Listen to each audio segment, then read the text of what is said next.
Hello friends, कसे आहात तुम्ही सर्व? तर मी आज आले आहे लासलगावला. पिलू झोपली होती तर म्हणली चला आज छोटासा मस्त काहीतरी ब्लॉग करूया. तर मग मी तुम्हाला आज इंट्रोडक्शन करून देणार आहे माझ्या नणंदबाईचं. तर ह्या आहे आमच्या छोट्या नणंदबाई सारुताई. तर मग आणि त्यांच्या शेजारी बसलेल्या आहे ह्या आमच्या आजी आहे. तर त्यांना हाय करायला लावलं, पण बघा आज पण आपली संस्कृती खूप जोपासलेली आहे काही काही ठिकाणी. तर त्यांनी पदर घेऊनच हाय केले आणि हे आहे आमच्या दाराभोवतीचं वातावरण. मग चला आता तुम्हाला माझ्या सासूबाईंची ओळख करून देते. ह्या आहे मम्मी म्हणजे माझ्या सासूबाई. तर त्यांनी पदर घेऊनच असं सर्वांना हाय केलेलं आहे. तर चला आज मी तुम्हाला छान अशी सुंदर अशी युनिक हेअरस्टाईल दाखवणार आहे. पण ती तुम्हाला दाखवण्यासाठी मला फार स्ट्रगल करावे लागणार आहे. तर तुम्हीही मला थोडंसं सपोर्ट करा गाईज. मला खूप मागं फिरावं लागते माझ्या नणंदबाईच्या. त्यांनी खूप अशी छान अशी हेअरस्टाईल केलेली आहे.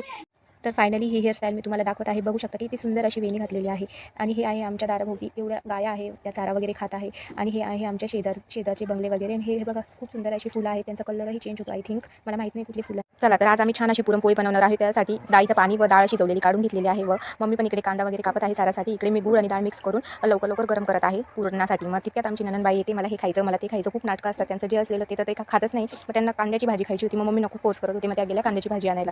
त्यानंतर माझं डाळ आणि गूळ असा छान मी फ्राय करून म्हणजे मिक्स करून छान असा पुरण रेडी झालेला आहे. मग चला आता मला फक्त ते एकीकडे कांदा वगैरे पण भाजतो आहे. मग मी लगेच घेतलं पुरण बनवण्यासाठी. मग चाळणीने फटाफट असं पुरण वगैरे करून घेतलं. आणि चला माझं फायनली पुरणही रेडी झालेलं आहे. हे तुम्ही बघू शकताय. त्यानंतर मग मी मसाला वगैरे पण घेतलेला आहे. कोथिंबीर, अद्रक, आलं, लसूण सर्व काही आहे याच्यामध्ये, खोबरे वगैरे. मग चला माझा मसालाही रेडी झालेला आहे. छान असा आहे, तुम्ही बघू शकता. मग चला एकीकडे मी भातही टाकलेला आहे. छान असा भात पण टाकलेला आहे कुकरला. आणि मी छान असा आमच्या झाडाचा कढीपत्ता तोडून आणला. कढीपत्त्याशिवाय कुठलीही भाजी छान लागत नाही. हा फ्रेश असा कढीपत्ता तोडला आणि मी घेतलं सार बनवायला. तर आज मी तुम्हाला सांगते, मी छान अशी खिरीची व्हिडिओही काढली होती आणि पुरणपोळीही माझ्या सासूने बनवलेली होती आणि छान अशी भजीही त्यांनी बनवलेली होते. पण त्या व्हिडिओज चालत का नाही होते, प्ले का नाही होते. तर हे बघा छान असा माझा सार रेडी झालेला आहे. त्यांना मी मिक्स वगैरे करून दिलं होतं. पण हे बघा ही छान अशी भजी माझ्या सासूबाईंनी बनवलेली आहे व पुरणपोळीही त्यांनीच केलेली आहे. त्या व्हिडिओ चालत नाही त्यासाठी सॉरी गाईज. हे बघा आज होता आमचा हा स्वयंपाक. कसा छान असा स्वयंपाक केलेला. तर thank you for watching this blog.